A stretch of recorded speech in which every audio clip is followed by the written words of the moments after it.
Next week, the White House will make an assessment of the war in Afghanistan and how the surge is working.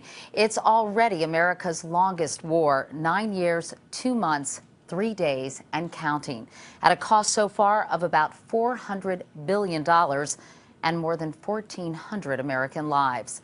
Tonight, we put Afghanistan in focus. Can this war be won? This is where American troops are fighting. This is where American troops are dying, and it is without doubt the #1 priority of the Pentagon.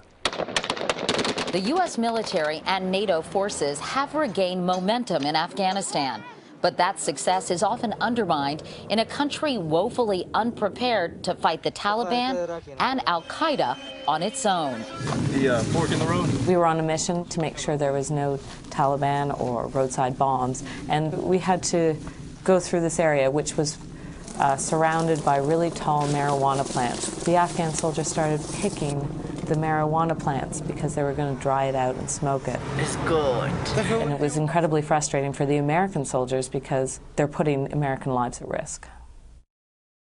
It is in our vital national interest to send an additional 30,000 U.S. troops to Afghanistan. 1 year later, the U.S. now has more than 100,000 troops in Afghanistan. 263,000 Afghan security forces have been trained so far. The Pentagon plans to begin its withdrawal next July, but the U.S. and its allies have committed to keep some forces in Afghanistan until 2014. A lot of Americans are thinking, what the heck are we doing here still? Well, I can understand that.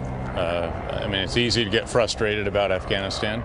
General David Petraeus is the architect of the surge. The surge is quite clearly working where the number of U.S. troops have been increased. The Afghan army has grown from 97,000 to 146,000 in 1 year.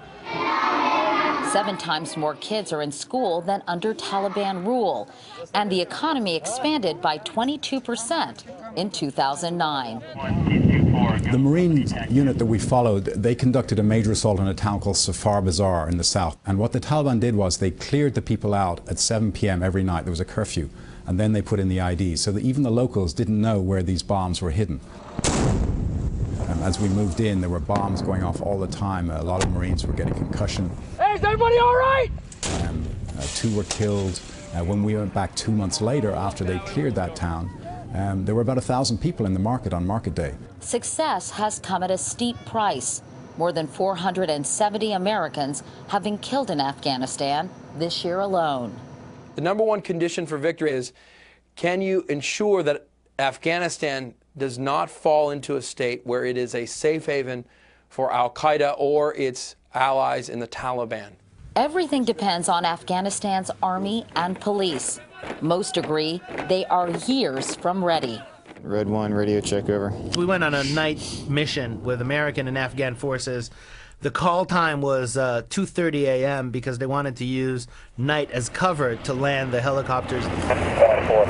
The Afghans simply didn't show up at 2:30, so the Americans went and woke them up. Right around 4 a.m. when the choppers were supposed to land, the Afghans finally arrived.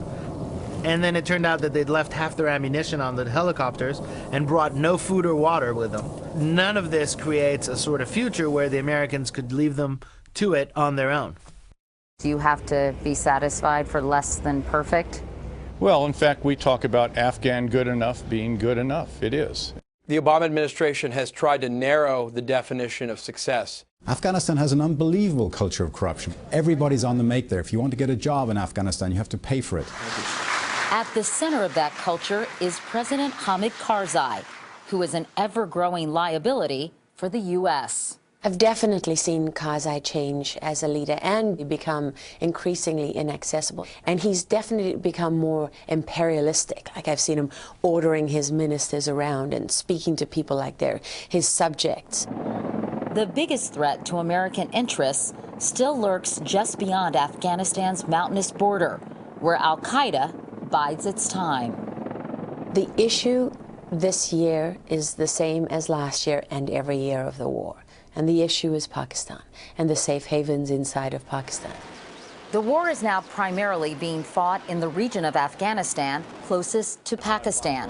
65% of the fighting happens here in just 3 provinces. I just finished reading a Pentagon report that said that there have been no measurable effects of attempts to undermine the insurgency in Pakistan. No measurable effects.